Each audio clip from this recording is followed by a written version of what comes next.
Ebhangelo uyabona manje. Ilayini lapha iseborder. La iseborder manje. Akuna muntu asele South Africa sigudukile sonke. Siyemakhaya makunje ilayini la. Ebhangelo ningizwe. Ijasinda sigudukile sonke mashangana unashangalisele. Mashangana wonke mahambile nawo. Nemaphoyisa seborder nawo mazimele nawo. Guys, the Zulus have arrived here in Polokwane. So tomorrow the strike is on. March and March here in Polokwane. Tomorrow it's on. They say that people are meeting there at Jack Borders Park. So it's really going to go down tomorrow. I'm telling you, it's really going to go down. Finally, the government of Nigeria, the president of Nigeria, Tinubu, have accepted to bring back more than 1,000 Nigerians from South Africa back to Nigeria. After the anti-immigration protests keep continuing in South Africa. South Africans are not going to stop now. Malawians have asked their government to send transportation so they can come back to their country. And now Nigerians have sent plane to bring more than 1,000 Nigerians back from South Africa to Nigeria, the giant of Africa, the most beautiful country in Africa, the biggest economy in Africa, the biggest entertainment industry in Africa. Let them come back to the biggest country in Africa, the giant of Africa, and build the giant so that the giant will be more giant. That's what South Africans are saying.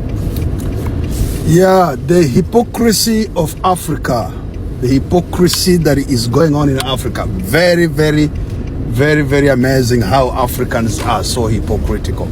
Now, the issue of South Africa is the most story that has been blown out of proportion, because if you see people calling South Africans names and you see the behavior that people exported into South Africa, very dirty behaviors that they don't want to take responsibility of. They still want to defend themselves and say how they are good and South Africa is a bad country. They label South Africa xenophobic, Afrophobic, haters, lazy, and all those things, which they are not. Now, my question is always this: if your hard work, your hard hustle can make you rich anywhere, how comes this hard hustle has not made you rich in your country where you come from? It only can make you rich in South Africa, but it cannot make you successful where you come from. Then that's hypocrisy. You cannot tell me that it didn't work in your home. Now it has worked in your country. It has worked in South Africa. Now you see yourself as a hero. You are not a hero. You are just a hypocrite. And those who are calling South African names, now I see Ghana president has summoned UAU and they are going to discuss South African matter on the 24th of June. But Mr. Mahama, the president of Ghana, I respect you so much, and everyone respects you. Respect Ghana, because Ghana really played a role in African liberation to get independence. That was good. But you, Mr. President Mahama, you have not looked at the issue that Africans are going through in the North Africa. You haven't seen how Africans are treated as dirty in Tunisia, in Morocco, in Algiers, in Egypt. And these people are in Africa. They are on African continent. Even some of them are saying they are not Africans. They only want to be Africans when they want to qualify for the World Cup and they want to win AFCON. That's when they say they're Africans. But in all matters, North African states, they say they're not Africans. But I've never seen you going to AU and reporting them that these people are segregating against blacks. I'm telling you, black African, they suffer among Arab states. I can tell the truth. Go to Egypt, see how they mistreat African, the black one. They call them a K word. You know what a K word is. You go to Tunisia, you go to Algeria, you go to Algiers, you will go to Morocco, you will go to all this, even Libya. Africans who find themselves in Libya, they go through trouble. And you know that. And most of them are West Africans because they want to cross Atlantic to go to Italy or wherever it is. They are really mistreated. But Mr. President, you have never raised this matter, but you are raising this matter of South Africa with AU. You want South Africa to be censored, and you want South Africa to be put aside in matters of Africa. But how comes you have never voiced this thing? Or is it because you are trying to apply double standard here with South Africa? South Africa has an issue, and Ghana, as a firstborn of Africa, Ghana as the firstborn of Africa in terms of independence, who champions independence, the Pan-Africanism, Ghana as a big brother, you should have called your counterpart, sit down with your counterpart and try to understand what is happening in South Africa. Not take South Africa to AU and it's like a big brother has no way of dealing with the younger brother. He's taking a big brother to a court or maybe before the elders. It is very bad. I know you are now lobbying behind the curtains. You want South Africa to be really, really strongly rebuked and censored. But there is a problem. How come we go to South Africa? It's because it's industrialized country. It's because the country, the systems work. It's because the country is showing to be a green pasture compared to other African states. So the problem should be, how do we, other African countries, make our countries viable, that our citizens, if they have to go to South Africa, they are going for tourism, or they are going there to give the South African the skills that South African doesn't have. So you can't tell me that you are a waiter in South Africa, something that South African can do, and you are saying that you came there because you came to do a waiting job, and yet this is not the critical skills. And we have to do that. Why don't we create the industries back home so that we deter our citizens to go to South Africa, because there is something for them to do back home? That's what I'm talking about here. So bashing South Africa is not good. It's not called for. It is out of place, because you know the problem is not South Africa. If we stayed in our own countries, these kids in South Africa will be talking to their government, not talking to us, because they feel we have infringed their space. And we have. Imagine a person from East Africa, one country from East Africa.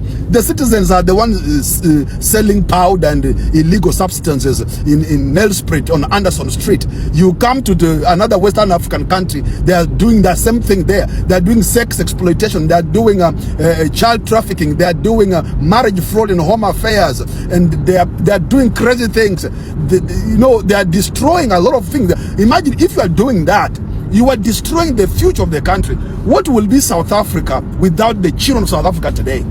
They won't be South Africa. They won't be South Africa. So, number one, you are in South Africa, you don't believe in integration. Some of these West African brothers, they don't believe in marrying of a woman who cannot cook the food they eat at home.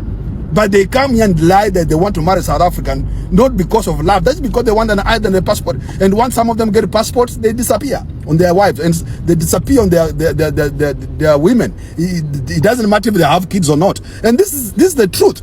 So me, what I'm saying even to the president of South Africa, Ramaphosa, listen to this. I know you are now negotiating a soft landing with the African states, but I'm telling you, President, don't do that mistake without safeguarding your people. Because if today you have managed to suppress the protests that have been going on with the march and Dudun and whatever, tomorrow's protests will be not good for the economy. It will be more destructive, because you are putting pressure. You are just covering the pressure which is boiling down. So, Mr. President, let African states negotiate with you, or negotiate with them on terms of skills, exchange of skills and transfer.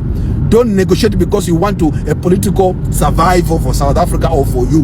Mr. President, if I saw yesterday you had a meeting with the Kenyan president, I know what you spoke about with Kenya is about business and about exchanging of skills. This is what Africans should be doing, not forcing South Africa to take people that they were supposed to take care of and they couldn't. You cannot negotiate with Africa to carry their responsibility. No, we must tell African states, clean your houses, build your houses, create prosperity for your citizens. Then let us have one Africa. We can't have one Africa when some African states are limping, they're not standing politically, economically, policy-wise, and then we force the South Africa to take their citizens because they are in Africa. That one should not be talked about and should not be told. Let African states learn from Kenya. Kenya negotiates for her citizens in every country, whether Europe or Africa. Go to Namibia, we have Kenyans there. Negotiated deals. Go to Botswana, we have Kenyans there. Negotiated deals. So West Africa, don't bully others because you can talk too much. Please, come on the table and talk to South Africa. What do you have that we need? and what do we have that you need, then that is now business. These other things you are doing is not good at all. It's not good at all. It's not good at all. It's not good at all. And you know that. And you know that. So, guys, me, this is what I have to say today. It's unfortunate we are so hypocritical. We don't look at much the way it is. We don't look at the second side of the coin. We only look at one side of the coin. As long as it's affecting us, we don't care. And you see, Ghana and this matter of South Africa, you are not even supposed to be complaining, because the problem was not you. You messed it up by yourself, and now you want people to cry with you. That's not right. And I believe that South Africa is being vilified for nothing. They're not xenophobic. They're not Afrophobic. It's that South African kids are now crying.